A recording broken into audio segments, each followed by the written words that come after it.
Bom dia, hoje nós iremos receber no FPCC Convida, o Fundamentos do Processo Civil Convida, esse projeto do grupo de pesquisa que eu lidero na Universidade Federal do Espírito Santo, o professor Fred Didier Júnior. O professor Fred Didier Júnior é um professor da Universidade Federal da Bahia, ele é líder do grupo de pesquisa Transformações na Teoria do Direito Processual, trabalha há muito tempo com temas ligados ao processo coletivo junto comigo em um curso de processo coletivo que nós temos em conjunto, que é esse curso, o volume 4, que todos conhecem, mas é muito bom dizer que esse volume é realmente construído a quatro mãos. Muitas vezes nós vemos textos que são escritos em conjunto, que cada um escreve uma parte, mas nós discutimos cada linha do que está nesse livro. O volume 4 já foi publicado, inclusive, no espanhol. Recentemente saiu uma versão em espanhol da 13ª edição. Processo coletivo, tutela processal de los derechos difusos, coletivos e individuais homogêneos. E o volume 4, e eu separei isso especialmente porque eu tenho pensado muito nisso nessa semana, Fred. Eu separei isso para dizer para ti. O volume 4 é um pouco a trajetória da nossa amizade. Tu é um irmão querido de tinta e papel, uma das alegrias que a academia me deu, alguém com quem eu discuto não só sobre direito processual, mas sobre a vida em geral, discuto sobre a cultura, discuto sobre o papel que nós temos diante da esfera pública brasileira como professores, como pesquisadores, como juristas, e também o nosso papel como cidadão. E o volume 4 surge, e eu me lembro nitidamente desse dia, eu queria te provocar até em razão disso. O volume 4 surge de um convite que tu me fez, subindo uma rua icônica de Porto Alegre, para que eu tirasse uma parte da minha dissertação de mestrado, Mandado de Segurança Coletivo, e com ela fizesse um livro para tornar acessível às pessoas a discussão sobre o direito processual coletivo brasileiro. E foi esse pequeno livro aqui, o Livro Azul, de 2006.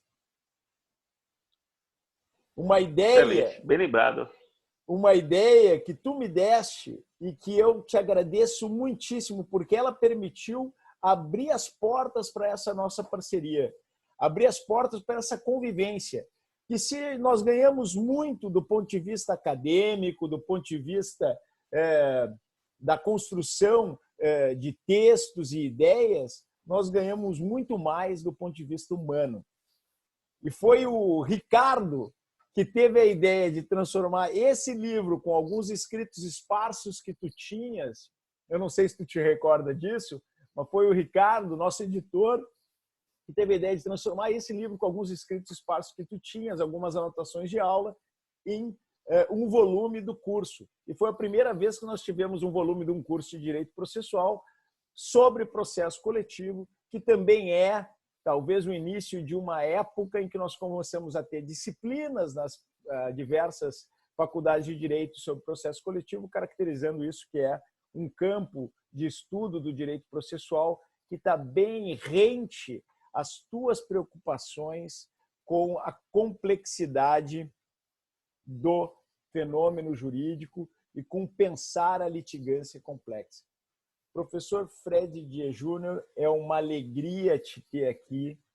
Vossa Excelência tem a palavra por quanto tempo desejar. Muito obrigado. Bom dia a todos, bom dia a todas. É um prazer estar aqui. De fato, as coisas começaram assim, tanto que esse livro é de 2006 e a primeira edição do nosso livro é de 2007. Eu percebi que com o que você tinha já e com o que eu tinha, que era um volume já razoável, passava sobre boa parte dos temas por conta da série de questionários que eu respondi na disciplina de tutela coletiva em 2003, no meu doutorado, com Sérgio Shimura, que cada semana tinha, sei lá, 30 perguntas para responder, e aquilo ia apresentando os temas, os problemas, as questões dogmáticas que se saltavam à época. Tanto que, se você perceber, naquele período ali, entre 2003 e 2006, foi o meu doutorado, Eu cheguei a publicar textos sobre tutela coletiva, textos sobre representatividade adequada, textos sobre competência na ação coletiva, que eram fruto dessa disciplina com Shimura, e eu acabei incluindo parte disso na tese de doutorado sobre pressupostos processuais e condições de ação, tanto que na introdução da tese eu disse que seria uma tese que trataria do tema pressupostos processuais e condições de ação também na tutela coletiva. E o tema sempre foi abordado na tutela coletiva, era uma premissa da tese.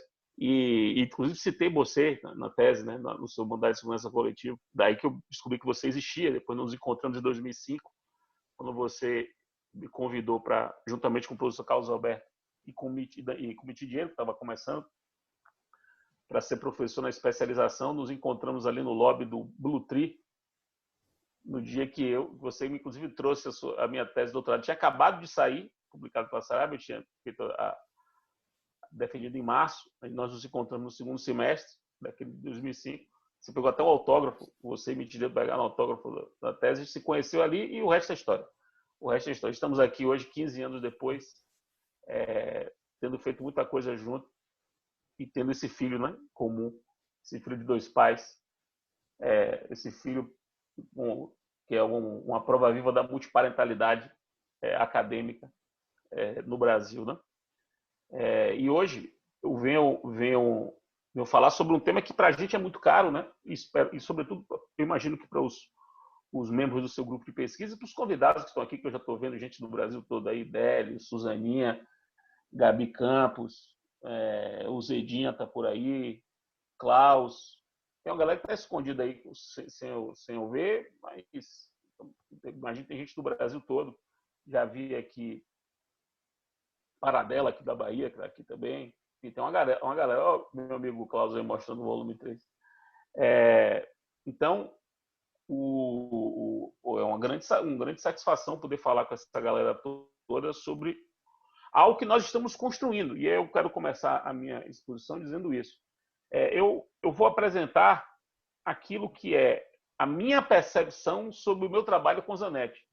A gente está refinando ainda, a gente pensa em produzir um artigo, inclusive, para divulgar essa ideia fora do Brasil. A gente não teve tempo ainda para produzir um artigo que é a síntese do nosso pensamento sobre o processo coletivo, que são as premissas do nosso raciocínio sobre o processo coletivo para o Brasil. Evidentemente, dessas premissas aqui, nem todas conseguem ser exportadas para outros ordenamentos jurídicos, mas boa parte delas consegue ser exportada.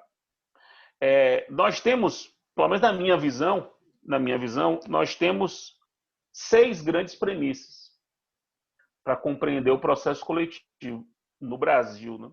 São premissas mesmo. Não dá para você entender o que as nossas ideias se você não compreende que essas são as nossas premissas. Quando eu dou essa disciplina na faculdade, e eu costumo dar essa disciplina, nos últimos anos eu fiquei 3 anos, durante 7 semestres seguidos essa disciplina na faculdade, já depois que o código foi publicado, eu sempre pauto isso. Olha, é preciso que vocês percebam que as minhas propostas de solução para os problemas dogmáticos do processo coletivo, elas decorrem das minhas premissas de processo coletivo, que foram sendo desenvolvidas ao longo desses 14 anos aí de desenvolvimento do nosso livro sobre processo coletivo. Que é um livro de que eu gosto bastante, só para deixar isso bem claro. Não sei se vocês sabem, mas dos 5 volumes do meu curso, o de processo coletivo é aquele que mais sofre alteração nos últimos 4 anos. De um ano para o outro, é o que vem crescendo, em média, 40 a 50 páginas por ano, só com coisas novas, só com reflexões novas, com projeções para o futuro. É um livro. Já para o ano que vem, já tem pontos, já selecionei, até já conversei com o Zanetti sobre isso. Acho até que a gente poderia, Zanetti, se você quiser, marcar um outro evento desse só para discutir, conversar sobre a autocomposição na tela coletiva, naquelas linhas que eu venho falando com você. depois que a gente arrematar o pensamento, assim, fechar as diretrizes, a gente poder conversar com a galera sobre isso, já para o ano que vem, né? Quer dizer, essas são nossas ideias que nós estamos pensando para o ano que vem. Pois bem, feita essa introdução, eu quero começar dizendo o seguinte, serão 6 premissas, eu vou desenvolver as 6 premissas, depois a gente conversa aí, faz as perguntas, ficam testando essas premissas. Primeira premissa, vamos lá. Primeira premissa é a seguinte, o titular dos direitos coletivos em sentido amplo, o direito difuso, o direito coletivo, em sentido estrito, os direitos individuais homogêneos, e também as situações jurídicas passivas coletivas, vou falar um pouco sobre ela daqui a pouco, o titular deles não são os indivíduos, são os grupos. O grupo, entendido o grupo como um gênero, uma designação genérica, do qual são espécies as coletividades, as comunidades, as categorias, as classes, aí o nome que você quiser dar. Normalmente as pessoas relacionam categoria com âmbito econômico, classe com extrato demográfico ou profissional, né? É uma questão mais corporativa, comunidade como uma sociedade mais difusa, né? Um grupo mais difuso. Enfim, isso não é relevante na nossa reflexão. O fundamental é perceber que o grupo, seja ele o nome, tenha ele o nome que você quiser dar, o grupo é o titular da situação jurídica coletiva. Isso é importante porque a letra do CDC, por exemplo, quando fala nos direitos difusos, diz que os direitos difusos pertencem a pessoas indeterminadas. Essa é uma redação elíptica. Uma relação elíptica, porque o direito difuso não pertence a pessoas indeterminadas. O direito difuso pertence a um grupo de pessoas indeterminadas. É o grupo que é o titular do direito difuso. É o grupo que é titular do direito coletivo, que é um grupo mais homogêneo, no caso do direito coletivo de distrito, com pessoas determináveis, porque mantém com a outra parte uma relação base. Então, é apenas uma questão de homogeneidade do grupo, né? De determinação dos membros do grupo. Por isso que é muito importante no estudo do processo coletivo fazer uma distinção que pouca gente faz, que é a distinção entre grupo, membro do grupo e condutor do processo coletivo. Grupo, membro do grupo e condutor do processo coletivo. São 3 noções importantes que as pessoas confundem completamente.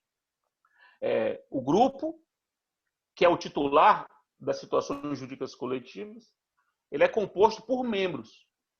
Os membros. O membro do grupo pode ser um indivíduo, uma unidade, indivíduo aqui como unidade, como pode ser um outro grupo. Isso é outra percepção importante. É possível pensar em grupo de grupos. Grupo de grupos. Portanto, é possível pensar em subgrupos. Um subgrupo é um membro de um grupão. Um subgrupo é um membro de um grupão. Se a gente pensa no grupo estudantes de ensino superior na Bahia, isso é um grupo. Você tem subgrupos, como os estudantes da UFBA, estudantes da UNEB, estudantes da Unifax. São subgrupos de um grupão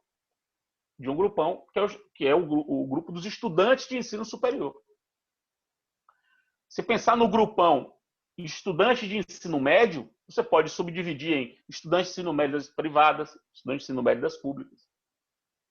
Se você pensar na própria faculdade de Direito, lá da Federal da Bahia, imagino que na UF também seja assim. Você tem o grupo dos estudantes da Faculdade de Direito da UF. E você tem o subgrupo dos estudantes do curso noturno e estudantes do curso diurno. Lá são 2 cursos. Você tem outro subgrupo, que é o subgrupo da graduação e o subgrupo do mestrado e doutorado. Todos pertencem a um grupão. Então, o grupo ele é composto por membros que podem ser indivíduos ou subgrupos. Mas é preciso separar o que é o grupo, cujo direito se busca tutelar, dos seus membros, que podem ser grupos ou outros grupos, subgrupos ou indivíduos. Já o condutor do processo coletivo é o sujeito que discutirá em juízo, a situação jurídica do grupo. O condutor do processo coletivo quase nunca é o próprio grupo. A regra no direito brasileiro é a de que o grupo não pode ir a juízo, não pode estar em juízo. Isso é uma regra. Por razões que merecem ser investigadas. Merecem ser investigadas. Por que o grupo? Quais são as razões que fazem com que um grupo não possa ir a juízo? Eu tenho as minhas hipóteses. A desorganização do grupo, a falta de identificação de quem fala pelo grupo, são hipóteses que talvez justifiquem o fato de que no Brasil a regra é a de que grupos não podem conduzir processos que lhe digam respeito. Por que eu digo a regra? Porque há pelo menos duas exceções. Uma exceção evidente e uma exceção não tão evidente, mas que parece uma exceção também. A exceção evidente diz respeito às comunidades indígenas, aos grupos tribais e comunidades indígenas. Por expressa previsão constitucional, artigo 232 da Constituição, podem estar em juízo defendendo os seus próprios direitos. Isso é um caso raro, em que nós temos um processo coletivo conduzido pelo próprio grupo, ou seja, pelo próprio titular da situação jurídica discutida, o que não é, de fato, o comum. Essa é a previsão expressa, é a exceção expressa. Uma exceção por extensão, pode ser as comunidades quilombolas. Não há a mesma previsão expressa em relação às comunidades quilombolas, semelhante àquela que já está prevista para as comunidades indígenas, mas nós podemos estender pela mesma ratio, ou seja, se trata de comunidade tradicional, com um mínimo de organização, com uma facilidade maior de você perceber quais são os interesses daquela comunidade e com a provável facilidade de identificar quem fala pela comunidade, tendo em vista a tradição que aquela comunidade tem de alguém ser o seu líder, de alguém ser a pessoa que pode focalizar os interesses, pode falar pela comunidade. Então, nesses casos, nós temos grupos que podem a juízo defender os próprios direitos. Então, nesses casos, nós teremos o condutor do processo coletivo, que, ao mesmo tempo, é o grupo titular da situação jurídica coletiva. No caso dos membros do grupo, a regra no Brasil é de que membro do grupo não pode conduzir um processo coletivo. Essa é a regra. Membro do grupo não pode conduzir o processo coletivo. No Brasil, quem conduz o processo coletivo é um terceiro, que nem é o grupo, nem é o membro do grupo. Por isso que a Defensoria Pública o Ministério Público as associações são. Agora, há exceções. O caso da ação popular é uma exceção evidente. A ação popular é uma hipótese em que um membro do grupo pode propor uma ação coletiva para defender direitos do grupo ao qual ele pertence. Inclusive, eu acho que isso é uma questão importante, porque até para compreender a legitimidade da ação popular. O sujeito só tem legitimidade para a ação popular se ele consegue demonstrar que ele pertence ao grupo tutelado. Quer dizer, eu não posso, Fred, cidadão soteropolitano, entrar com ação popular para discutir uma questão da prefeitura de Rio Branco, no Acre, só porque eu sou cidadão brasileiro. Eu não pertenço àquele grupo, não tenho legitimidade para isso. Eu acho isso uma percepção importante. E há um outro exemplo também, em que o membro do grupo pode conduzir a discussão em torno das situações jurídicas do grupo, que acontece no julgamento de casos repetitivos, em que a parte do caso piloto, a parte do caso escolhido, em torno do qual havia a discussão da tese, ela acaba conduzindo a discussão, sendo ela membro do grupo também, porque a tese vai se aplicar a ela, acaba conduzindo a discussão, que é uma discussão do grupo. Então, há ali também uma legitimidade para conduzir um processo coletivo, embora não uma ação coletiva, mas o processo coletivo do julgamento de casos repetitivos. O certo é que a regra no Brasil é de que o processo coletivo tem por objeto situações jurídicas de um grupo, que é o seu titular, O grupo, como regra, não pode conduzir essa discussão. Os membros do grupo, como regra, não podem conduzir, embora haja mais exceções para o membro do grupo poder ser o condutor do que para o grupo ser o condutor. Eu gosto de dar como exemplo, um exemplo importante para quem está querendo aumentar o repertório sobre o assunto, que é o artigo 1º, parágrafo único da lei do CAD. Da lei do CAD. Tanto a lei de 94, quanto a lei de 2011, a 12.521, a de 2011, que mudou a lei de 94 do CAD. As duas, no mesmo dispositivo, falam a mesma coisa, que é o seguinte: parágrafo único do artigo 1º da lei do CAD. A coletividade é a titular dos direitos protegidos por essa lei. Olha a redação da lei.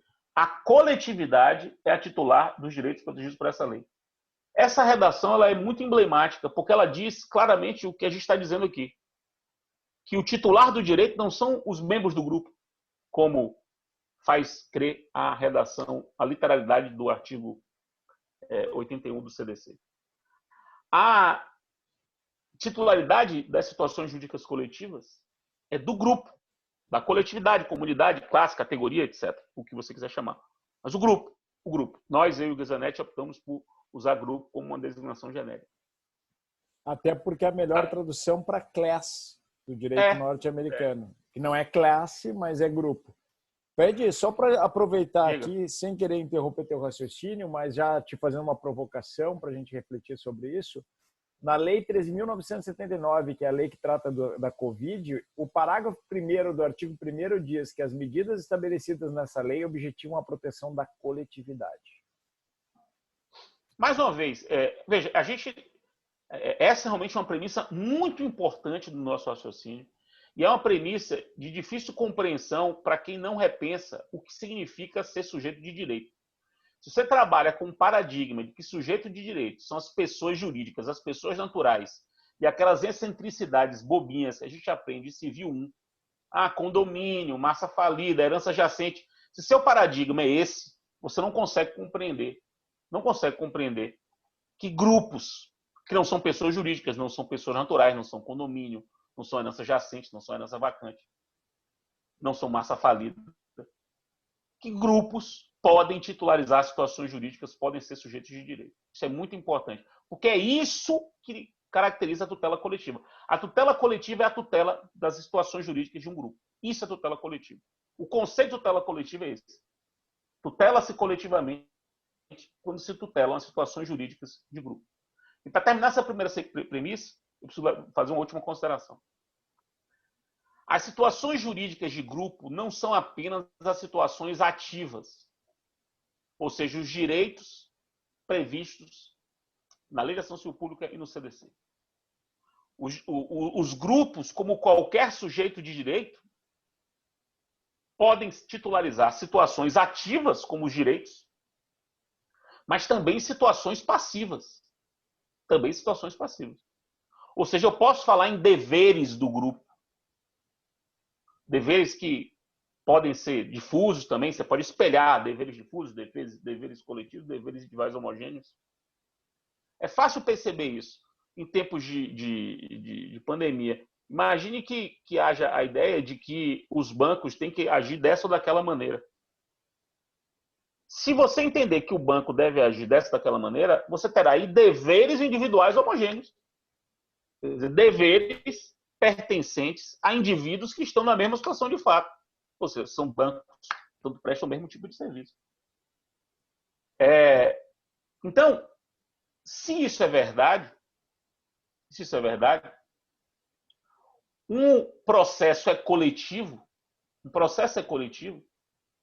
seja quando no polo ativo se afirmar um direito de grupo, seja quando no polo passivo se afirmar uma situação jurídica passiva de grupo. De modo que nós temos processo coletivo que pode ser ativo quando o direito do grupo se contrapõe a um dever individual, dever como sinônimo de situação passiva.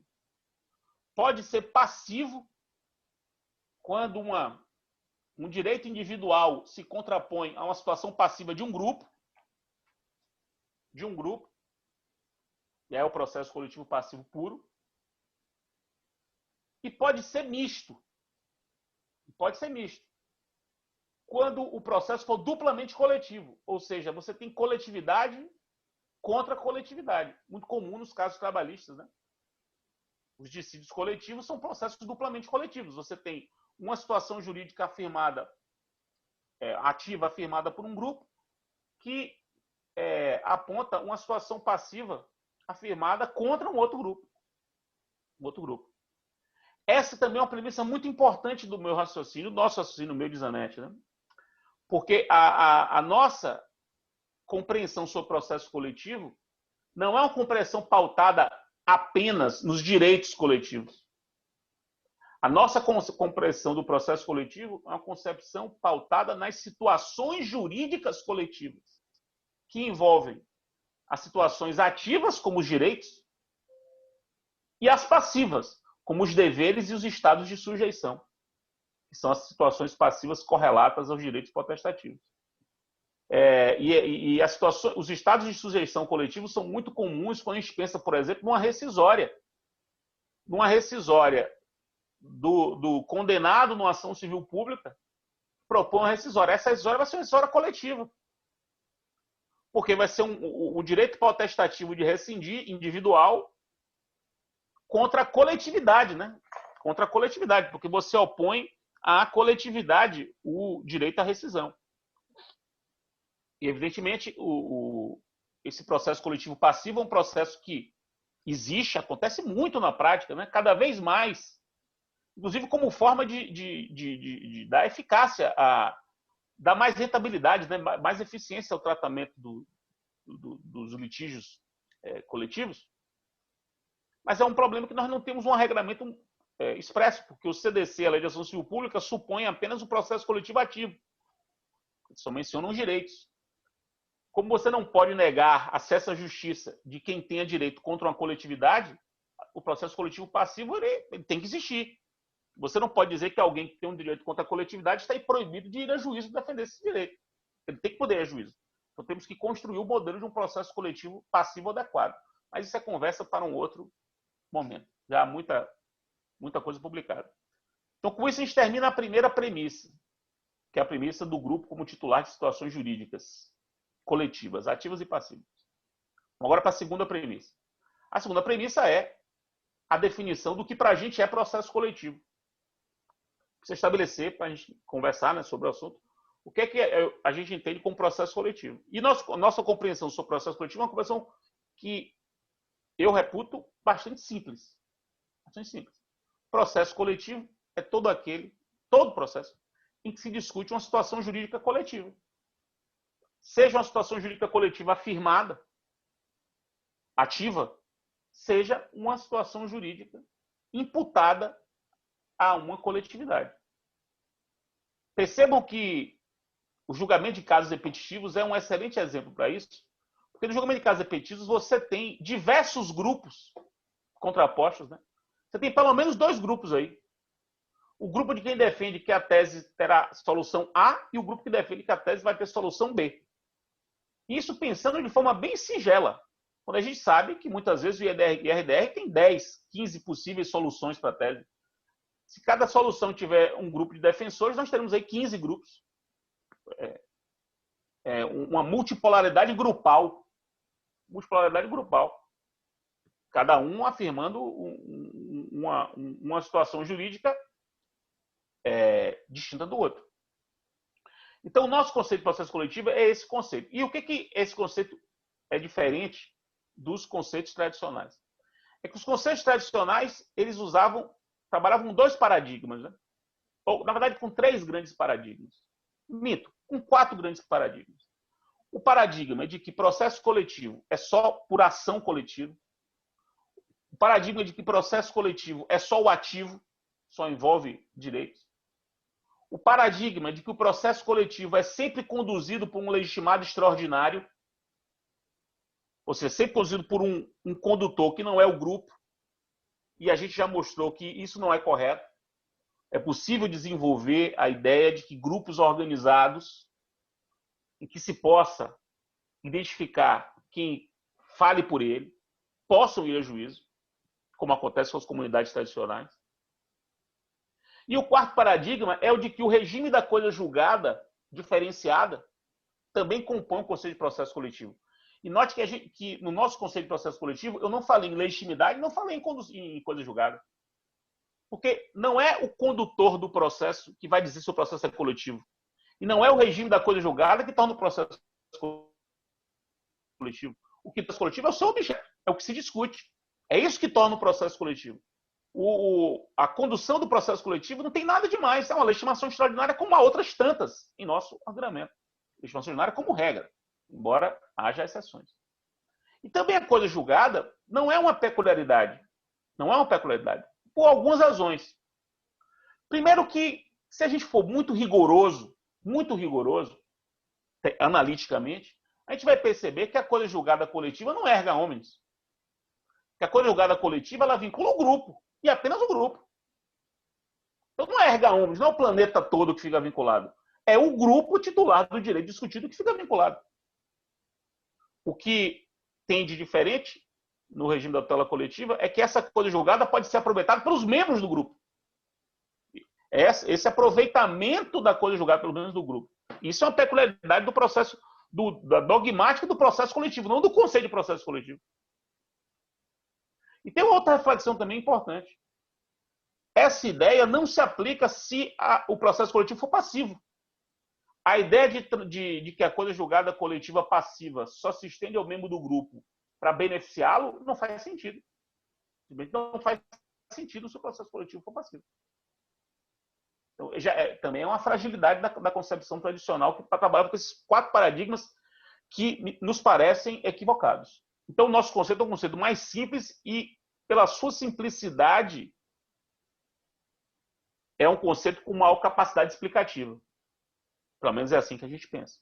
A gente consegue compreender melhor os fenômenos se nós partimos de uma premissa de que o processo coletivo tem essa singela característica. Ser um processo em que se discute uma situação jurídica coletiva, ativa ou passiva. Terceira premissa. A terceira premissa é uma premissa peculiar ao direito brasileiro, que é a seguinte: o processo coletivo é um gênero de que são espécies no Brasil, pelo menos, Zana, eu vou colocar pelo menos aqui em sua homenagem, pelo menos 3 espécies. 3 espécies.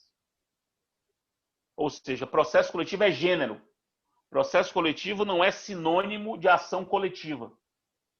Ação coletiva, de que a ação civil pública é o principal exemplo, a ação coletiva é uma espécie de processo coletivo. Ao lado da ação coletiva, nós temos julgamento de casos repetitivos, que é uma outra espécie de processo coletivo. E a centralização dos processos repetitivos como ato de cooperação judiciária, previsto no parágrafo 2º do artigo 69 do Código, como a terceira espécie de processo coletivo. Então, a tutela coletiva no Brasil, ela se instrumentaliza por pelo menos 3 técnicas. A técnica da ação coletiva, portanto, de uma demanda proposta para titular situações jurídicas de grupo por alguns legitimados, com aquelas regras de competência, com aquele objeto. Pelo julgamento de casos repetitivos, que é uma técnica que tem uma série de distinções da ação coletiva, né? Você tem distinção do legitimado para instaurar, você tem distinção do objeto.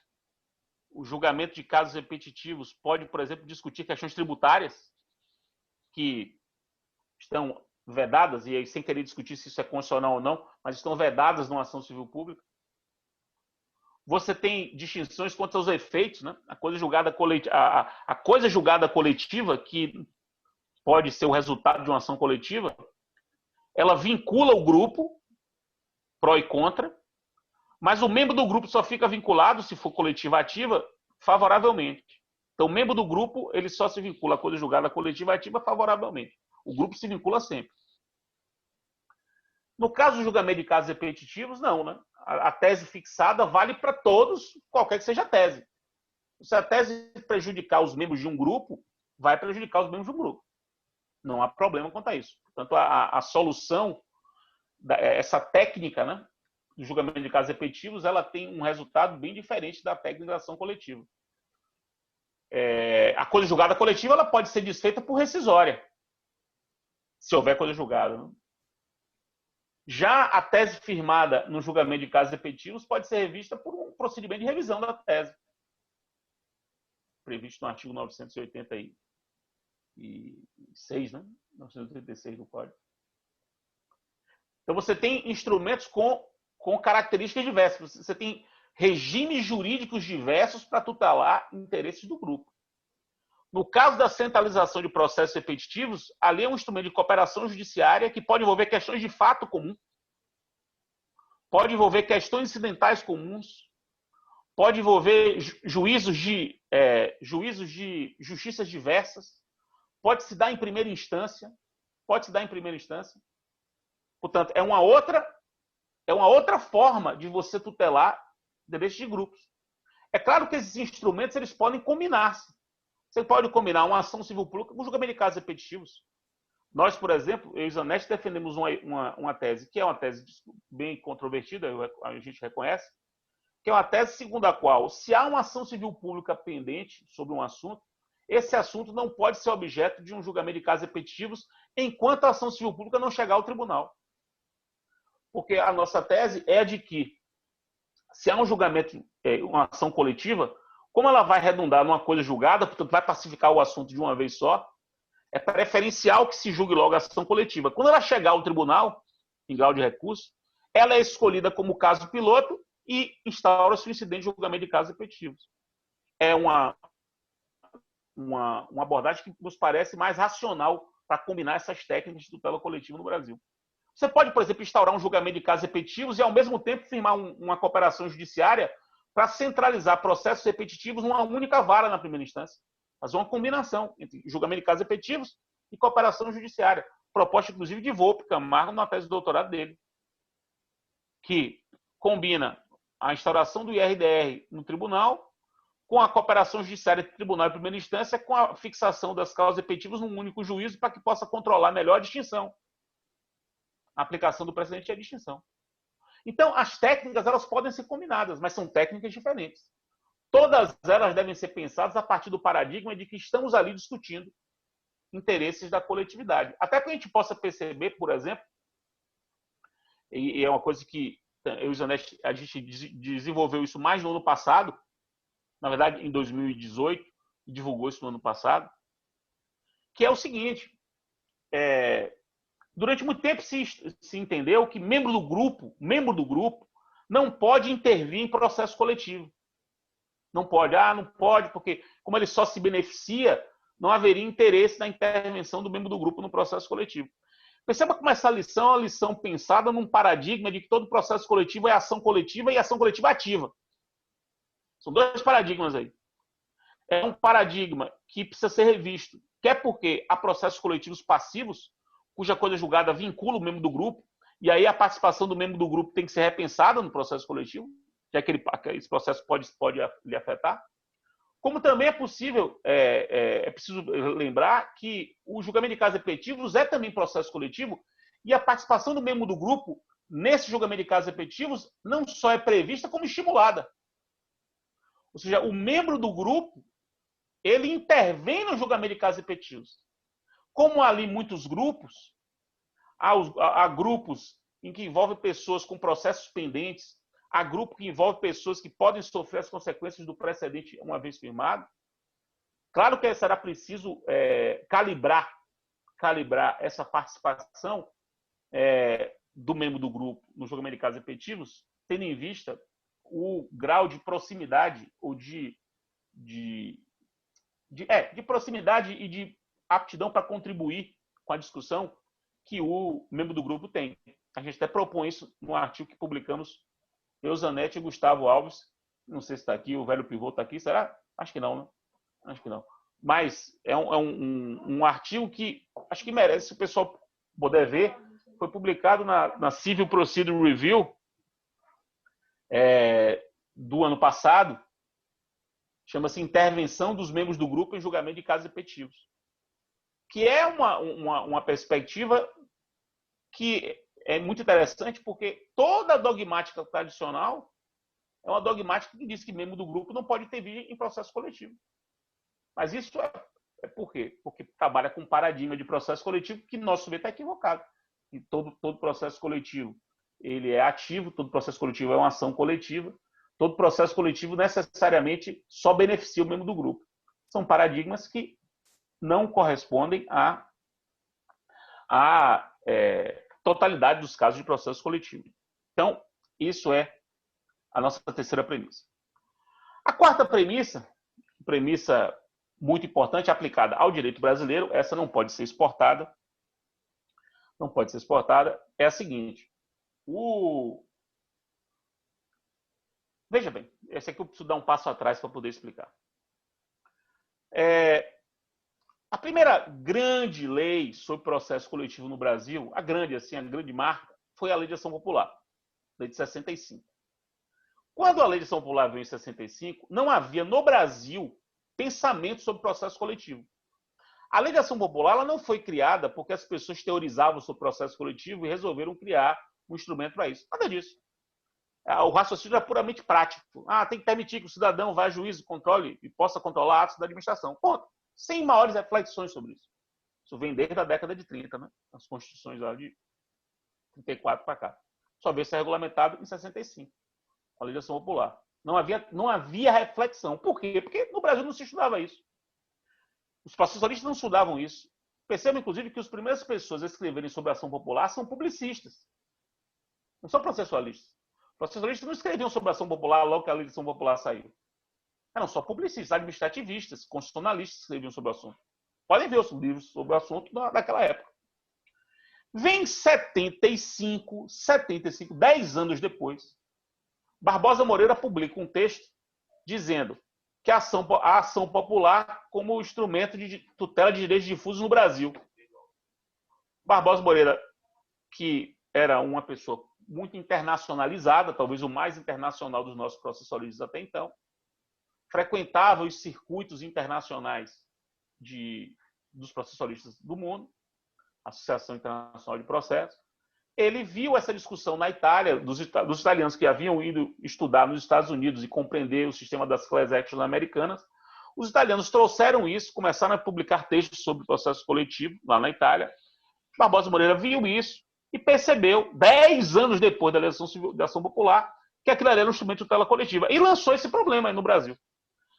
Na segunda metade dos anos 70, essa ideia se desenvolveu a partir de estudos de Ada Peregrino Vinova, de Valdemar Maris, Oliveira Júnior.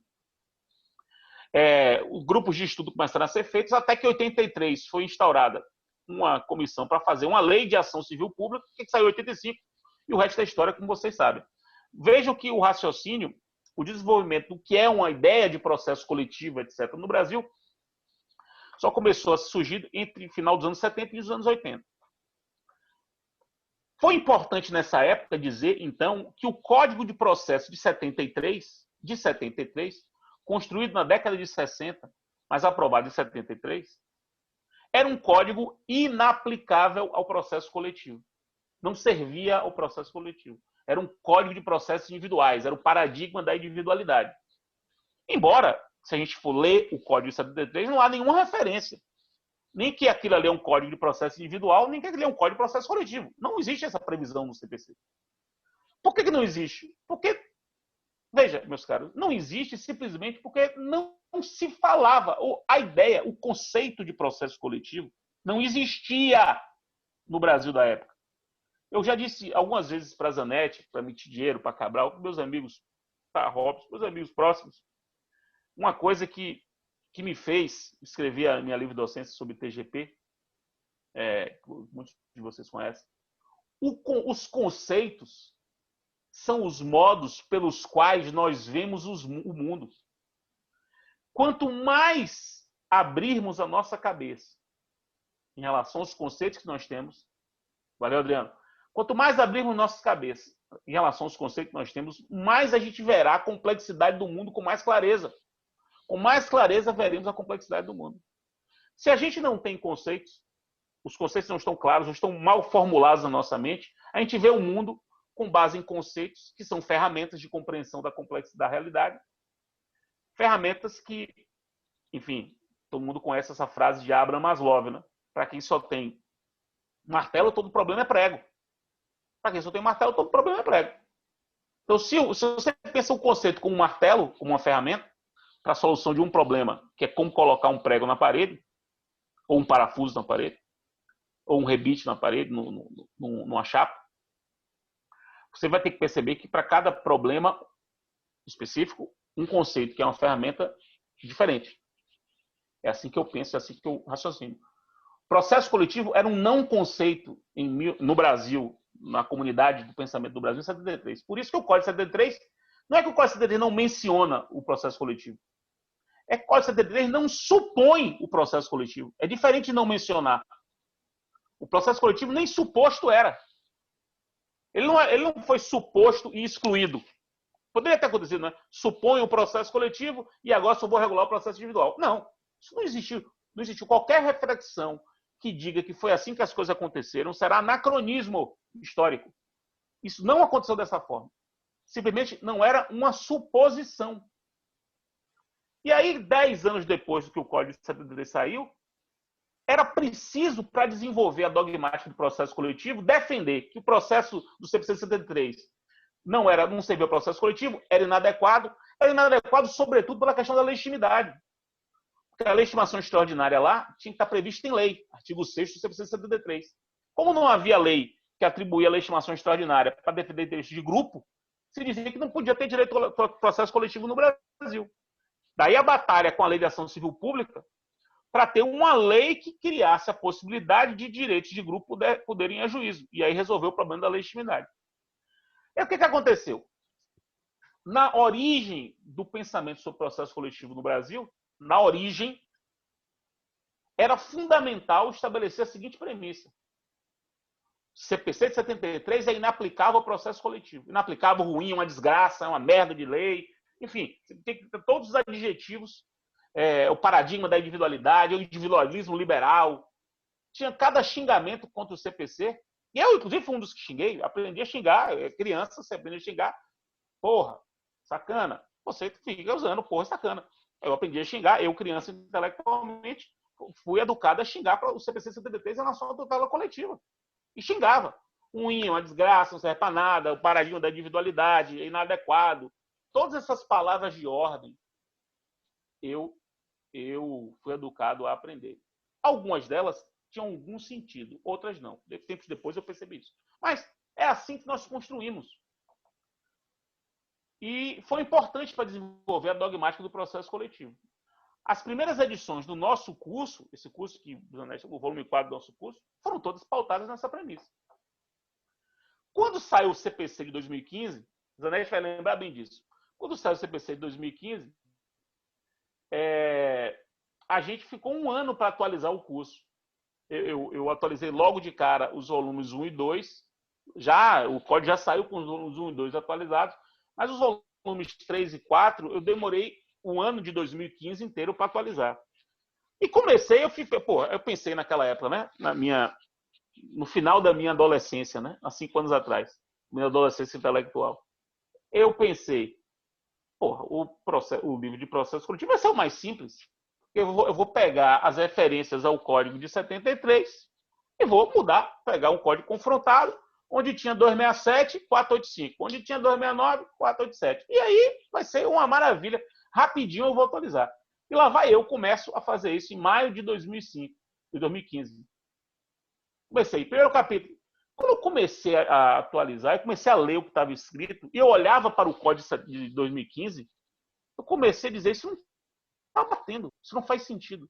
O que eu estava dizendo, que eu e Zanetti dizíamos até então, a gente continuar dizendo aquilo, à luz do código de 2015, não fazia sentido.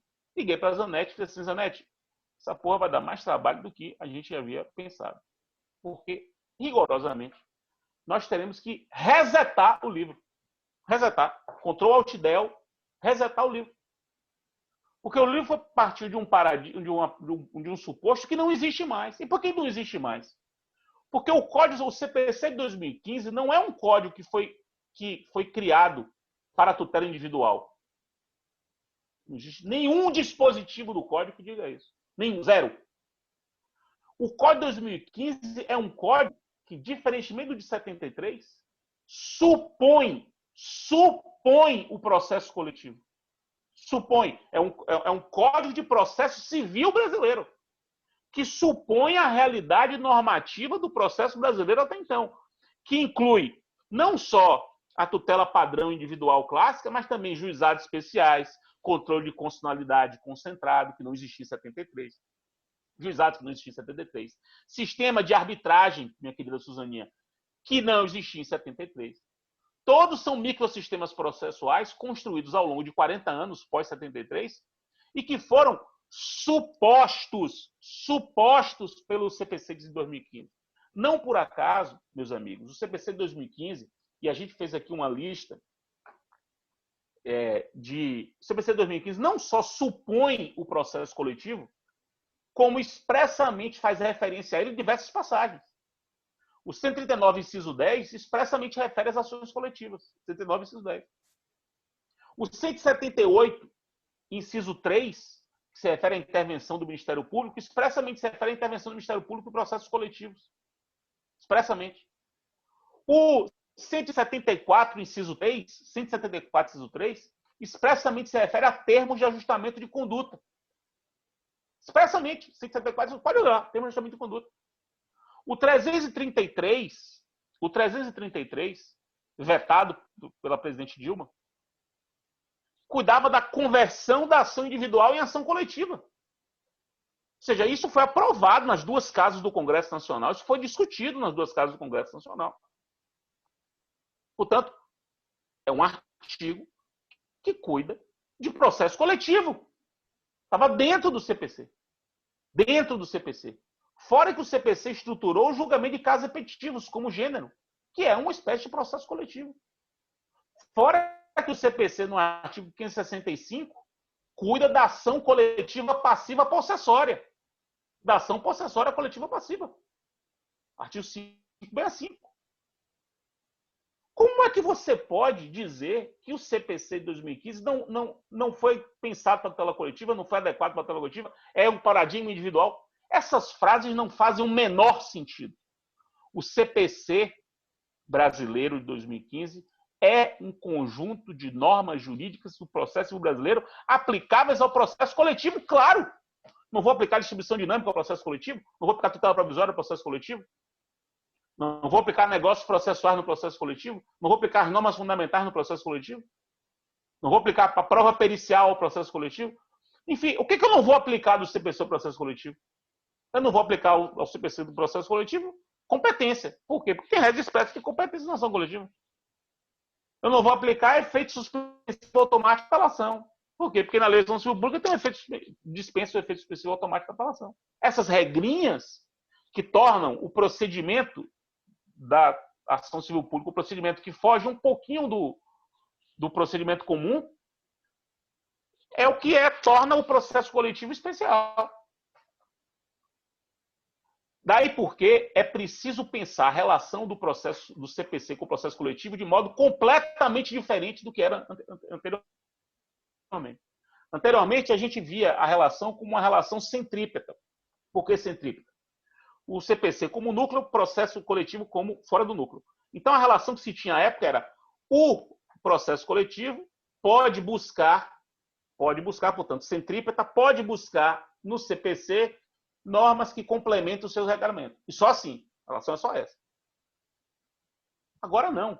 Agora a relação é centrípeta e centrífuga. Por que centrífuga também? Porque o CPC produz normas expressas de processo coletivo, como essas que eu mencionei. 174, inciso 3, 178, inciso 3, 565, o julgamento de casos repetitivos. Todas elas são normas de processo coletivo. Não são normas de processo individual aplicados ao processo coletivo. Não, são normas de processo coletivo extraídas diretamente do CPC. De modo que essa ideia de microsistema do processo coletivo, que é uma ideia que a gente adota, todo mundo adota. O microsistema do processo coletivo agora, e essa frase pode não fazer nenhum sentido para os teóricos do direito, pode não fazer, do microsistema da tutela coletiva no Brasil, o CPC faz parte. E por que isso aparentemente não faz sentido? Porque um código fazer parte de um microsistema é uma contradição na própria coisa. Ou deveria ser uma contradição na própria coisa. Só que o nosso código de 2015 ele é um código diferente do código da época em que a ideia de microsistema surgiu. Porque os microsistemas eles vieram depois dos códigos. Então era preciso compreender os microsistemas quando já havia códigos e microsistemas começaram a ser desenvolvidos pós-códigos. O nosso código é um código pós-microsistemas, portanto ele é diferente. Ele é um código que veio após os microsistemas se terem desenvolvido. Portanto, a relação que o nosso código tem com os microsistemas já existentes, evidentemente não pode ser a mesma relação do Código 73 com os microsistemas futuros a ele. É claro que o Código 73 não poderia se relacionar com os microsistemas que vieram depois dele. Da mesma forma que o Código 2015 se relaciona com os microsistemas que vieram antes dele. Por isso que o CPC menciona várias vezes, e Suzaninha sabe disso, arbitragem, o tempo todo. Quantas regras sobre arbitragem expressamente estão contidas no CPC e não na lei de arbitragem? Várias. Já dialogam elas. O CPC dialoga com os juizados. O CPC previu intervenção em terceiro nos juizados, a desconsideração da personalidade jurídica, mudando. O CPC não só mudou a lei de juizados expressamente, como previu a desconsideração da personalidade jurídica. O CPC é hoje fonte de normas dos juizados. Porque a relação com os microsistemas é outra. Onde é que a gente quer chegar? Onde é que a gente e os anéis queremos que você chegue? Esqueça. Olha, quando eu pego uma dissertação hoje de mestrado para vir, uma tese de doutorado, me chamam para falar sobre processo coletivo ou alguma coisa assim. Já aconteceu comigo 3 vezes depois do código. E o cara começa assim: o CPC é inaplicável ao processo coletivo porque é inadequado. Eu já fico rapaz, eu fico transtornado. Transtornado. Eu, inclusive, peço para o cara me dizer, por favor, só para dar um exemplo aí de um dispositivo. Onde é que você tirou essa ideia de que o CPC... O cara não consegue nem falar, porque, na verdade, ele está repetindo, sem reflexão alguma, uma lição de 40 anos atrás. Lição de 1980, 1981. Isso para aquela época fazia todo sentido. Para agora... Então, essa é a quarta premissa, né? O CPC, a relação do CPC com o sistema da tutela coletiva é completamente diferente do CPC de 72 com a tutela coletiva. Então, o raciocínio tem que ser outro. É você pensar o CPC como uma lei de processo civil brasileira, e aí pouco importa o processo civil. Coletivo, individual, pouco importa.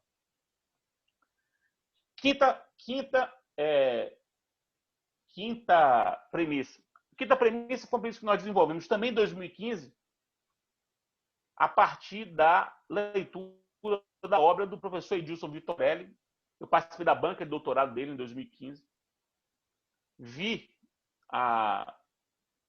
Fiquei muito impressionado com a tese de Vitorelli, porque eu acho que é um livro realmente histórico, do meu modo de ver, um livro histórico, um livro que faz parte aí do cânone do pensamento sobre o processo coletivo no Brasil. Que Vitorelli defende a ideia de que as regras do processo coletivo, portanto, a estrutura do processo coletivo deve ser pensada a partir do litígio coletivo e não a partir do tipo de direito coletivo. Você tem que pensar a partir do litígio concreto.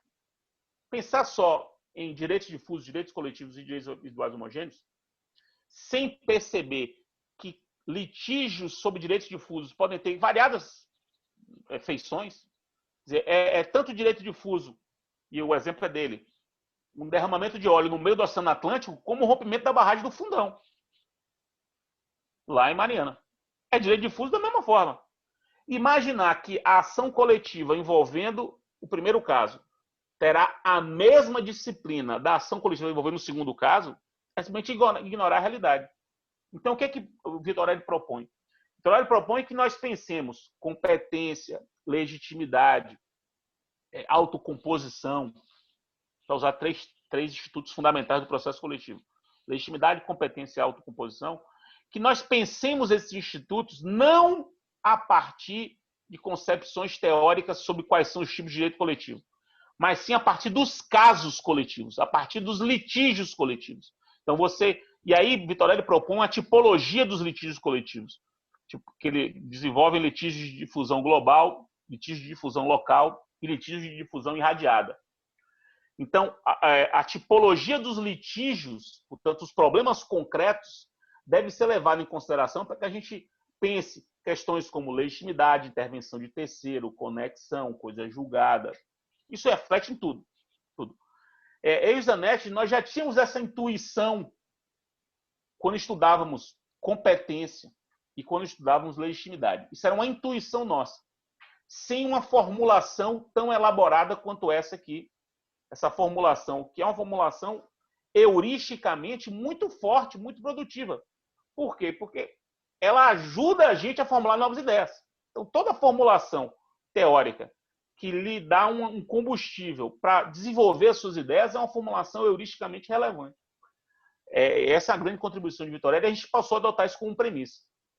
Fizemos isso em todos os capítulos em que essa ideia ela pode produzir resultados, sobretudo legitimidade, competência, intervenção de terceiros e autocomposição. Portanto, esse aqui é o quinto paradigma.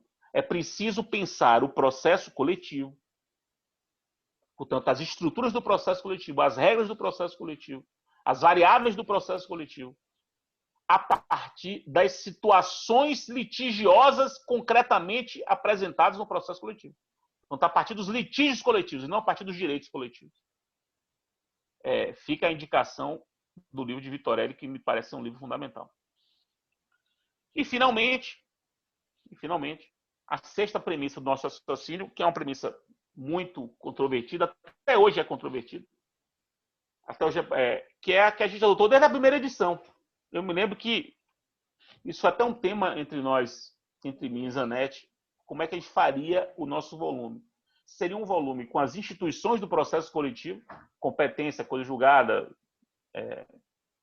legitimidade, conexão e continência, ou se a gente faria um livro assim, da ação civil pública, capítulo 1, da ação popular, capítulo 2, da ação de probidade, capítulo 3. Se seria um livro dos procedimentos previstos para a tutela coletiva, ou seria um livro de tutela coletiva. E lá no primeira edição a gente disse, não, a gente não vai estudar, não vai botar um capítulo da ação popular. Porque qualquer pessoa, ao ler a lei de ação popular, se ela souber o que é uma legitimidade coletiva, o que é coisa julgada, o que é as intervenções de terceiro, tudo isso, se ela sabe essas instituições do processo coletivo, ela compreende os procedimentos. Então, a nossa metodologia é a de que o processo coletivo deve ser estudado pelo seu objeto e não pelos seus procedimentos. As regras procedimentais, elas evidentemente têm que ser examinadas, mas essa não é a metodologia para compreender o processo coletivo. Até porque, e aí vem uma coisa importante de se dizer, eu acho que Zanetti concorda comigo, em 2018, publiquei um livro com Leonardo Cunha e com Antônio Cabral, Leonardo Cunha e Cabral, em que a gente defendeu que, a partir do Código de 2015, as técnicas especiais, as técnicas processuais especiais, elas podem transitar entre os procedimentos. Então, o estudo dos procedimentos, como se fazia antigamente, vou estudar o procedimento da ação civil pública, competência, legitimidade, objeto, como se fazia nos livros clássicos, hoje não faz muito sentido. Porque se as técnicas diferenciadas, uma técnica de competência, técnica de tutela provisória, técnica de intervenção em terceiro, técnica de coisa julgada, se as técnicas podem circular, transitam entre os procedimentos, é importante estudar as técnicas. Portanto, é importante estudar, por exemplo, a ordem de indisponibilidade de bens na ação de improbidade, que é uma técnica de uma tutela cautelar de evidência, fugindo do padrão de uma tutela cautelar de urgência. Ali nós temos uma tutela a cautelar do ressarcimento, ela visa garantir o futuro ressarcimento, fundada apenas em evidência, sem necessidade de urgência. Isso é uma técnica diferenciada da ação de improbidade. Essa técnica é uma técnica importante, que pode, por exemplo, ser exportada para uma ação civil pública de ressarcimento ao erário por ato de improbidade, que não seja uma ação de improbidade. Porque a ação de improbidade ela tem claramente um propósito punitivo. Mas pode ser que já não caiba mais a punição, porque já se prescreveu, por exemplo, a punição, mas cabe o ressarcimento. E aí você vai propor uma ação de ressarcimento, uma ação civil pública de ressarcimento. Nessa ação civil pública de ressarcimento, eu vou poder aplicar a técnica diferenciada da ação de improbidade, porque a técnica transita para a tutela daquele objeto. Porque se a técnica foi pensada para aquele objeto, se esse objeto vier para um outro procedimento, a técnica acompanha o procedimento. Porque é isso que você tem que se entender. Você tem que pensar a técnica criada para determinado objeto e não para determinado procedimento. O procedimento é oco, meus caros. O procedimento é uma forma. Uma forma. O que importa é o que se conduz por ele. Anteontem, discutia com um amigo meu que ele entende que no conceito de litispendência, o procedimento não entra. Só é litispendência se houver 2 mandados de segurança, por exemplo. Eu disse, não. Eu posso ter litispendência de um mandado de segurança em uma ação comum. Basta que eles tenham o mesmo objeto. Eu quero a mesma coisa, eu quero invalidar um ato administrativo. Posso invalidar por um mandado de segurança, posso invalidar por um ato comum, um procedimento comum, posso invalidar por ação popular. Posso invalidar por ação popular. É por isso, inclusive, que existe litispendência entre mandado de segurança coletiva e ação civil pública. Pode haver. Entre ação civil pública e ação popular. Pode haver. Porque não é o procedimento que define a pendência não é o procedimento que define o que está pendente. O que define o que está pendente é o que se discute no processo. É, portanto, o seu objeto. Então, essa sexta premissa é importante para compreender a nossa forma de estudar o processo coletivo. Nós nos focamos nas técnicas diferenciadas para a tutela coletiva. Isso que é importante. O que é que se construiu para diferenciar a tutela coletiva? A legitimidade, o transporte no título da coisa julgada, as regras de intervenção de terceiros, as regras sobre conexão, as regras sobre competência. Isso são técnicas diferenciadas da tutela coletiva. Elas têm que ser estudadas. Porque elas circulam entre os diversos procedimentos aptos à tutela coletiva. Até porque, lembre-se disso, o CDC diz claramente que a tutela coletiva pode se dar por qualquer procedimento. Por qualquer procedimento, de qualquer forma, serve a tutela de direitos de grupo. De qualquer forma. É a atipicidade, né, processual da tutela coletiva, que é uma grande característica. Então, você tem tutela coletiva de jurisdição voluntária, tem jurisdição voluntária coletiva, você tem ação possessória coletiva, tem mandado de segurança coletiva. Pode ter uma ação monitória coletiva. Porque qualquer procedimento é continente possível de um conteúdo coletivo. Portanto, o fundamental é estudar quais são as técnicas especiais criadas para esse tipo de conteúdo, e não o próprio procedimento. Com isso, terei apresentado, fiz o máximo que eu pude, viu, Zana? Foi o que deu. Eu não conseguia falar menos tempo. Foi sensacional, foi sensacional. Acho que a gente agora tem um material longo aí para debater, para discutir. Tem algumas perguntas que já fizeram aqui no chat. Se tu quiser dar uma olhadinha aí para ver quais que tu gostaria de selecionar. Eu me embanando aqui no chat.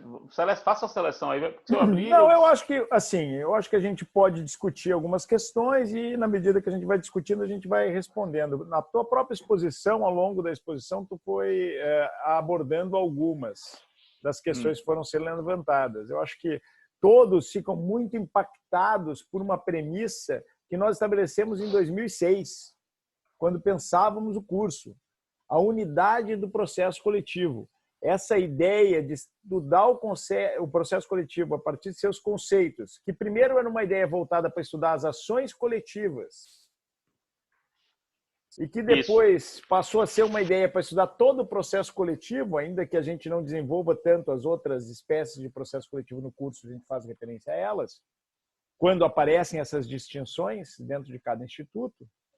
Ela eu acho que é fundamental, Fred. Eu acho que é uma ideia que a gente precisa trabalhar sempre e deixar muito clara, porque eu acho que é o que distingue o ordenamento jurídico brasileiro, e para isso foi muito importante, desde o início, nós temos consolidado essa noção de microsistema, porque a ideia da unidade vem justamente da ideia de microsistema. Como diz o recurso especial que originou vamos dizer assim, no STJ, essa maneira de entender o processo coletivo, normas em diversas legislações que se interpenetram e subsidiam. Então, essa ideia de unidade, ela está também nos precedentes, na jurisprudência brasileira. Eu acredito que ela é o ponto que faz com que o nosso processo coletivo hoje possa ser um exemplo para outros diversos ordenamentos de civil law, porque esse erro metodológico ele está em todos os ordenamentos de civil law. Tratar cada lei isoladamente e aí deixar de ver esse conjunto de instrumentos que estão à disposição. Às vezes estão melhor tratados na lei da ação popular, às vezes estão melhor tratados na lei da ação civil pública, às vezes no próprio Código de Defesa do Consumidor. Então, acho que essa noção de unidade é muito importante e nós ainda vemos muitos livros tratando capítulo por capítulo, ação popular, ação civil pública, mandado de segurança coletivo. Nós fizemos uma opção diferenciada, nós escolhemos tratar a partir da premissa da unidade. E ela nos dá umas ferramentas melhores, Fred, para compreender como se aplica o Código de Processo Civil a essa unidade. Porque a relação unidade-Código de Processo Civil é melhor do que a relação cada procedimento Código de Processo Civil. Então, essa primeira observação que eu queria fazer para ti, para que tu trabalhasse um pouco, não sem antes de te passar de novo a palavra, tratar também de dois outros pontos que eu achei muito importantes que tu ressaltaste. Um bem no final, quando tu falou da atipicidade. Eu tenho também explicado, quando eu falo fora do Brasil sobre o processo coletivo brasileiro, quando eu tento explicar o que existiu de diferenciado no nosso ordenamento jurídico, eu falo muito dessas duas características que são a atipicidade, ou seja, uma flexibilização do procedimento e uma possibilidade de veicular qualquer tipo de ação para tutela dos direitos coletivos. Tu citaste aqui, o exemplo é o Código de Defesa do Consumidor.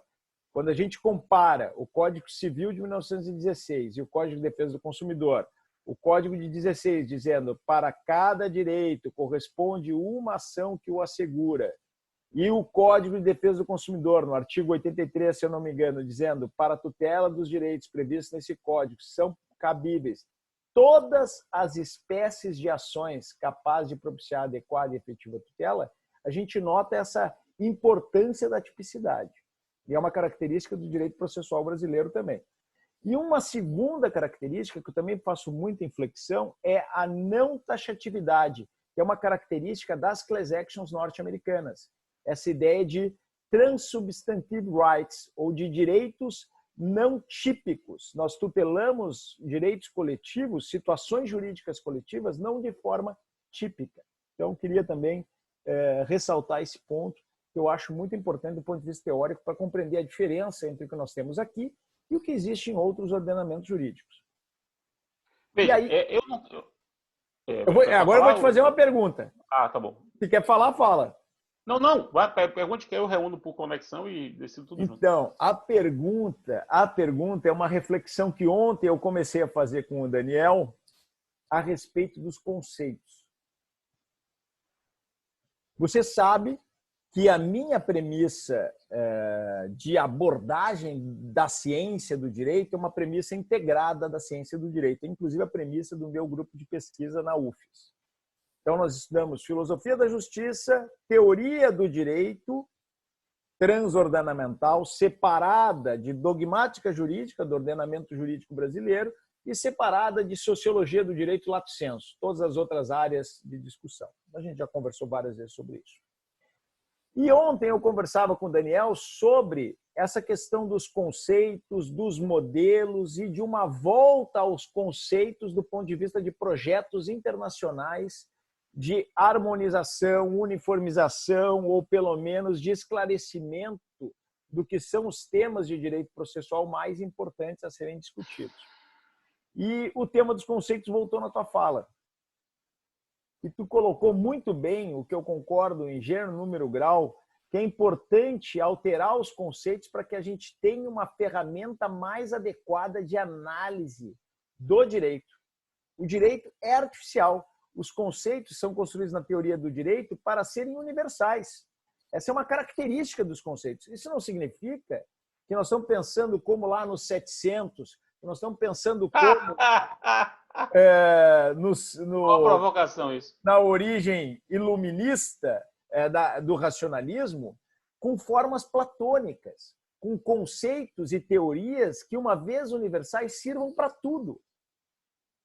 A gente sabe que toda teoria é, em uma certa medida, contingencial. Não existe a teoria do processo coletivo. São teorias. E elas tanto mais valem quanto melhor tiverem capacidade explicativa dos fenômenos. E para a capacidade explicativa, é importantíssimo os conceitos. Então, o que eu queria te perguntar dentro disso é a relação entre esse conceito nosso de processo coletivo, e tu falou no conceito como redutor de complexidade. Eu acho que ele serve como redutor de complexidade, eu acho que o nosso conceito ajuda a compreender o fenômeno e a tratar melhor o fenômeno. Mas a relação entre esse conceito teórico e o que se poderia fazer do ponto de vista normativo, legislativo, dogmático, como o nosso conceito poderia auxiliar na dogmática do processo coletivo no ordenamento jurídico brasileiro. Então, essa era a minha pergunta. Vamos lá. 2 pontos. Sobre a atipicidade da tutela coletiva, isso é uma norma fundamental do processo coletivo brasileiro. É um elemento dogmático importante, porque é uma norma jurídica. Aqui no Brasil existe a norma jurídica, que é o princípio da atipicidade da tutela coletiva, que se revela de 2 maneiras. O princípio da atipicidade processual, ou seja, eu posso buscar tutela coletiva por qualquer meio, tanto eu tenho um procedimento por qualquer meio, salvo, por exemplo, juizado especial, porque a própria lei diz que no juizado especial não cabe tutela coletiva. Aí é um procedimento... Problema dogmático. É um problema dogmático. Mas a regra é que eu posso buscar tutela coletiva por habeas corpus, como já foi o caso clássico das mulheres grávidas, das prisioneiras grávidas. Que nós já tínhamos defendido antes de ser reconhecido pelo Supremo. Então, a habeas corpus coletivo, mandado de injunção coletivo, ação processória coletiva, procedimento comum coletivo, enfim, o procedimento ele vira coletivo pelo seu objeto. E qualquer procedimento pode ter por objeto coletivo. É isso que é a tipicidade processual. E a tipicidade material, que está no artigo 1º da Lei de Ação Civil Pública, é muito importante, né? Porque ela abre o sistema. Ela diz o seguinte: a tutela coletiva é a tutela de qualquer tipo de situação jurídica coletiva, e não de situações específicas, como era antigamente. Né? Antigamente era só consumidor, meio ambiente e mais um terceiro. Aí depois ampliou para o inciso 4 do artigo 1º da Lei de Ação Civil Pública, e a coisa generalizou. Todos os demais incisos são, na verdade, desnecessários do ponto de vista dogmático, necessários do ponto de vista simbólico. Cada inciso novo que acrescenta o inciso, o artigo 1º da Lei de Ação Civil Pública é apenas uma questão de simbolismo, né? De você perceber, de você ter a representação normativa de um tipo de grupo que o direito está sendo tutelado. Mas o inciso 4 já resolveria tudo na medida que ele diz que qualquer tipo de interesse difuso ou coletivo pode ser objeto de tutela coletiva. Ele é a norma de abertura, né? A norma de abertura nos 2 casos. Abertura. Muito importante isso. Material e processual. Por isso que é inadmissível a ideia, que eu já vi o STJ decidir, de que não cabe protesto judicial coletivo. Quer dizer, uma associação não pode fazer um protesto interruptivo de prescrição para os seus associados. Por quê? Porque jurisdição voluntária coletiva não admite? Jurisdição voluntária é um procedimento. E a homologação do termo de ajustamento de conduta em juízo? É a mesma coisa. É um procedimento de jurisdição voluntária aí, né? Exato. Ele pode homologar o TAC. Quanto à segunda coisa, Zana, a questão dos conceitos, você sabe da minha relação com os conceitos, né? Sei, por isso que eu estou te provocando a falar desse assunto, que eu gosto tanto desse assunto, a gente já discutiu tanto sobre isso. Eu acho um tema fundamental. Para mim é muito fácil, por um lado, falar sobre isso e muito difícil por outro. Porque, de um modo geral, as pessoas não compreendem o que eu quero dizer. Né? Não compreendem o que eu quero dizer. Quando você diz que um conceito ele nasce com pretensão de universalidade, é assim que tem que se dizer, você constrói um determinado tipo de conceito com a pretensão de que ele sirva para que você compreenda o fenômeno onde quer que o fenômeno ocorra. Isso não quer dizer que o conceito está certo. Até porque o conceito foi produto do gênio humano. Se é um produto do gênio humano, ele pode estar errado. Pode não funcionar, pode não servir, pode ser um conceito ruim. Como era o nosso conceito de processo coletivo. É um conceito que teria sido formulado para a gente compreender processo coletivo no Irã. Esse conceito ia ajudar a gente a ver processo coletivo no Irã. E a gente começou a perceber que era um conceito que não estava funcionando, porque a gente se deparava com situações que eram de clara tutela coletiva e que não se encaixavam no nosso conceito. E o que é que acontecia? Quando a gente se depara com um fenômeno que não se encaixa no nosso conceito, a gente tende a ter uma postura reacionária, neófoba. Eu tenho horror à neofobia. Horror à neofobia. Você sabe disso? Horror. Eu tenho horror a qualquer postura. Neofobia. Horror à neofobia. Ou seja, horror à fobia do que é novo, do que é diferente, do que é insólito, do que é inusitado. O que é insólito ao medo é do insólito novo. apenas porque o meu repertório conceitual não o havia concebido. Por isso que ele é insólito. E eu não posso dizer que ele é insólito, porque ele é insólito, ele está errado. Errado, é um monstro, é sui generis, é um terço genus. São as escapadas epistemológicas que a gente usa para poder não mudar a nossa percepção da vida e adequar aquilo que é inusitado a uma percepção que é imutável. Vamos chamar de sui generis, vamos chamar de terço genus. Como é que você pode fazer direito comparado, meu amigo Zanetti? Uma das disciplinas sociológicas lato sensu que você mencionou aí, na sua teoria integrada. Porque para eu comparar, eu tenho que partir de uma uniformidade conceitual. Eu quero comparar o processo coletivo brasileiro com o inglês, por exemplo. Para eu poder começar a comparação, eu tenho que tentar identificar o que para mim é processo coletivo. Porque corre o risco, no caso do inglês, de você chegar à conclusão de que não existe processo coletivo na Inglaterra. Se você adotar como conceito de processo coletivo o da ação coletiva. Se você entender que o processo coletivo é uma ação coletiva, vai para o direito inglês, vai procurar e também não acha. Então, eu acho muito interessante que tenha tocado nesse ponto, até um pouco para deixar mais claro assim na nossa conversa. Eu acho que o direito comparado se faz também nas 4 dimensões da ciência integrada do direito. Tanto sim, claro. Você pode fazer dogmática, tu pode fazer uma comparação de dogmáticas jurídicas. Claro. Mas quando a gente está pensando nesse âmbito, a gente está pensando em teoria, o que nós temos que identificar são conceitos que têm universalidade capaz de abranger, inclusive, a compreensão do problema nos outros ordenamentos jurídicos. Então, uma boa teoria do direito que tem condições de ser transordenamental, ela tem que encontrar conceitos capazes de traduzir a maneira como outros ordenamentos jurídicos tratam aquele mesmo problema. Eu não vou chamar de ação coletiva, porque tem características tão diferentes das minhas ações coletivas que não encaixaria dentro desse conceito, mas talvez eu possa chamar de processo coletivo, porque o nosso conceito tem um ferramental tão amplo que consegue englobar as duas espécies de tratamento, né? E foi exatamente isso, Fred, que me fez convencer quando tu surgiu com essa nova proposta em 2013. Quando eu finalmente te disse, olha, 2012, foi finalmente quando eu consegui entender que nós poderíamos, com isso, abarcar todo aquele espectro de procedimentos, de técnicas processuais que diziam respeito à agregação de litígios, aos casos repetitivos, no conceito de processo coletivo, e dar um tratamento mais unitário a essa área. Então, eu estou plenamente de acordo contigo nisso. Eu volto a dizer, Zana, isso parece uma bobagem, parece um discurso clichê. Mas realmente, sinceramente, o modo como eu pretendo fazer ciência. Eu só consigo fazer ciência assim, só. Eu sou um jurista muito limitado. Eu não tenho, por exemplo, a sua qualidade de ser um polímata. Você, de teoria do direito, dogmática jurídica, sociologia lato sensu do direito, eu não tenho condição para isso.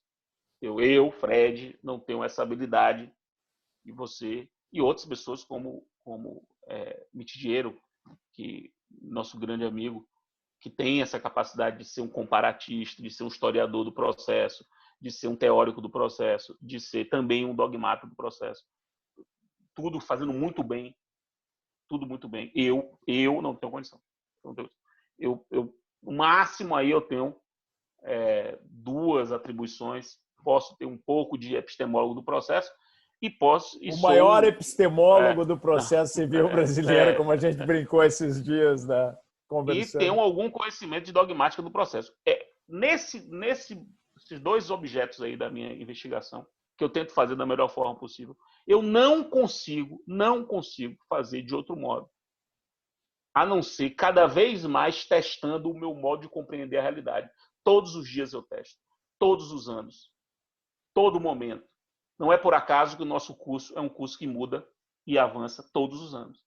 Eu até 2017 eu explicava um assunto bobo como presunções legais e presunções judiciais, um assunto universal, todos os livros de processo do mundo tratam. Até o momento que eu me deparei com a situação em que uma presunção não era nem legal nem judicial, era uma presunção convencional. Eu me deparei, num caso real, com uma presunção convencional. E eu comecei a buscar no meu livro onde é que eu tinha escrito sobre presunção convencional. E eu percebia que eu não tinha escrito presunção convencional, porque eu tinha só um martelo e tinha uma chave de fenda. Era presunção legal e presunção judicial. E as presunções convencionais não entravam nem na uma nem na outra. Então eu fiquei perdido. E aí percebi que o problema era na minha caixa de ferramentas. Que presunção legal era uma espécie e não um gênero. Era uma espécie do gênero presunções normativas. Então você tem que criar uma categoria nova. As presunções que decorrem de normas jurídicas, sem relacionar com a respectiva fonte. E aí, ao criar a categoria presunções normativas e perceber que as presunções legais são espécies de presunções normativas, as presunções convencionais entram como outra espécie, que se fundam em outro tipo de fonte normativa. Aí, tudo ficou claro, tudo encaixa e você consegue desenvolver, por exemplo, e explicar dogmaticamente, por exemplo, os negócios processuais sobre presunções. É um exemplo que aconteceu comigo em 2017, com 20 anos de atividade intelectual. Eu tenho que parar, imagine, ter que mudar o roteiro da minha aula sobre presunções. É uma aula assim, meio que um assunto sobre o qual parece que parou o raciocínio. Não, é você testar o tempo todo. O que eu estou dizendo aqui funciona. Essas minhas pré-compreensões, esses meus conceitos funcionam. Servem a compreender a realidade das coisas. Eu já falei isso aqui uma vez, aí na UFS mesmo, há uns anos atrás. Quando meu filho foi fazer intercâmbio, ele, porque tem medo de cachorro, foi difícil tendo medo de cachorro, fazer intercâmbio nos Estados Unidos, porque toda casa tem cachorro nos Estados Unidos. Toda casa que quer receber um intercambista brasileiro tem cachorro. Então, uma das exigências dele na aplicação era que a casa não tivesse cachorro. Então, a gente só recebeu a família que o aceitou com uma semana da viagem dele. Imagina, um sábado, ele podia viajar sem ter família, ficar na casa do monitor até aparecer uma família. Recebemos a família diz o seguinte, olha só a família. A família era uma mãe, 2 filhos, uma mãe e 2 filhos. Eles eram adeptos do homeschooling, eles eram pescatarians, um termo que eu não conhecia, joguei no Google, o que é pescatarian? Pescatarian é um vegetariano que come peixe. Então, tipo aí que eu não conhecia. Um vegetariano plus fish. Então, pescatarian, inclusive com um latim aí no meio, né? um latim, é um nome esquisito. Adeptos de uma religião chamada unitarista. Eu que religião unitarista? Lá vai eu, religião unitarista.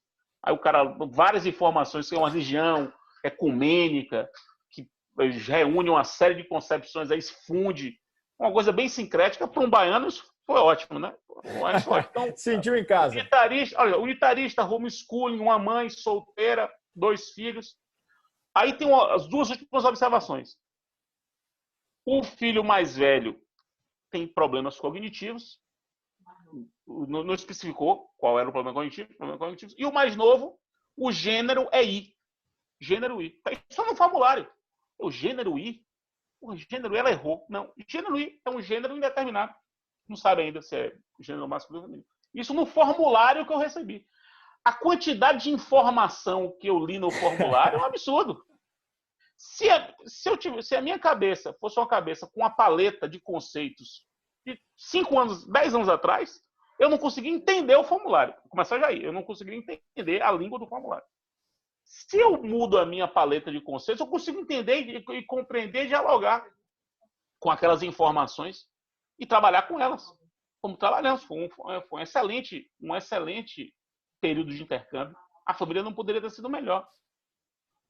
Para meus filhos. Tratou muito bem, excelente. Enfim, foi ótimo. Mas percebam. Olha a quantidade de coisas que eu não sabia. Não sabia. E se meu mundo fosse um mundo com binário no sentido de só ter 2 tipos de conceito para tudo, eu não conseguiria aceitar uma realidade como essa. Eu teria muita dificuldade de aceitar. Esse exemplo é um exemplo banal, trivial, não tem nada a ver com direito, mas é apenas para mostrar o seguinte: isso vale para a ciência jurídica também.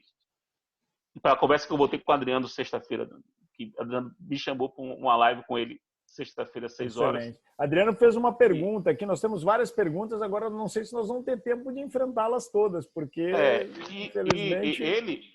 Ele me sugeriu para discutir isso, o direito como ciência. Eu não consigo mesmo fazer ciência se não for o tempo todo trabalhando com, assumindo que tem alguns conceitos para compreender e assumindo que esses conceitos podem ser o tempo todo testados e podem ser revistos. Eu acho que é muito importante dizer aqui que essa premissa tua é uma premissa que a gente compartilha numa certa medida, bastante compartilhada entre nós, isso até nos facilita no tratamento do curso, mas também é a premissa do professor Luigi Ferraioli, que, como analítico, pretendeu construir uma teoria axiomatizada do direito. E ele começa exatamente explicando isso, que uma teoria do direito só é possível a partir como o direito é artificial, a partir do tratamento de alguns elementos conceituais, e esses elementos conceituais vão ser testados e colocados à prova de outras teorias do direito que têm o papel de criticar ou não essa explicação dada da realidade pela teoria do direito. E aí nós temos 2 elementos que eu acho interessantes, já que a gente entrou nesse assunto da ciência do direito, provavelmente depois tu vai seguir com o Adriano discutindo isso, que é aquela falsa visão de que a ciência do direito é uma teoria pura e meramente descritiva, né? Eu acho que o Ferraioli afasta muito bem isso e tu acabou compreendendo bem esse ponto também, afastou muito bem. Por outro lado, se a ciência do direito tem um aspecto normativo e na construção de conceitos nós vamos ter uma função prescritiva necessária, a teoria acaba tendo uma função crítica e projetual. Ela critica o ordenamento jurídico e projeta os ordenamentos jurídicos para o futuro. Claro, se a doutrina não tiver esse papel, para que serve a doutrina? Um jornalista pode fazer doutrina. Se for para fazer jornalismo, reportagens sobre como os tribunais decidem, o que está escrito na lei, isso não precisa não precisa estudar direito para isso. Eu digo isso eu sou muito chamado para fazer palestra para estudante de ensino médio, se quer entrar na faculdade de direito ou não, né? Muito, anos, desde o primeiro ano, desde que eu saí do 3º ano me chamam para isso. Eu gosto de fazer, adoro fazer. E eu sempre faço uma pergunta para os jovens, né, do ensino médio, 12, 15 anos, 16 anos. Se tiver uma placa aqui nessa sala que diga proibida a entrada de cão, se eu quiser entrar com um cavalo, vou poder entrar? Todo mundo responde, claro que pode, se a placa só diz que proíbe a entrada de cão. Aí eu digo, pois bem, vocês vão passar 5 anos na faculdade de Direito, 5 anos estudando, para poder chegar ao 5º ano e perceber que se eu não posso estar com cão, eu também não posso estar com cavalo. Mas, vocês estão achando que a faculdade de Direito é para aprender a ler? Ler, qualquer um lê. Para fazer analogia simples. Você vai fazer 5 anos para poder compreender, como extrair um sentido normativo de um texto. E não extrair uma bizarrice como essa, que eu posso estar com um rinoceronte montado aqui, agora com um chihuahua eu não posso entrar. Uma interpretação como essa é tão absurda, aí eles ficam assim, é verdade. E se por acaso eu quiser entrar, uma pessoa cega quiser entrar com um cão guia, vai poder entrar? Não, né? Não, professor, aí não dá, porque cão não pode entrar. Pois bem, se eu passar 5 anos na faculdade de Direito, para perceber que um cão guia acompanhando um cego não é cão. Não é cão, é curioso. É olho. Mas como? É olho. Ele para o direito ele é olho. Você pode exigir que alguém tire o olho para entrar numa sala? Tira o olho, guarda no pote aqui com álcool gel e depois você pega quando sair? Claro que não. Se a doutrina não cumprir esse papel, para que serve a doutrina? Fred, meu querido, foi uma alegria. Nós estamos aqui já há quase 2 horas. Eu fico me perguntando aqui se nós podemos continuar mais um pouco, mais uns 8 minutos, talvez. Não sei como é que tu está de tempo aí. Eu acho que 7 minutos e 20 segundos. 8 é 7 minutos e 20 segundos. Se alguém quiser fazer alguma pergunta, o Délio fez pergunta, a Suzana fez pergunta, a Carol Zeda fez pergunta. Então, eu vou te mandar depois aí uma série de perguntas. Eu acho que é aquela ideia de nós voltarmos no futuro, Fred, para discutir as nossas ideias sobre autocomposição. Eu acho que o nosso livro tende a avançar muito nesse aspecto. É um aspecto muito sensível e nós temos visto a prática avançar. Muito.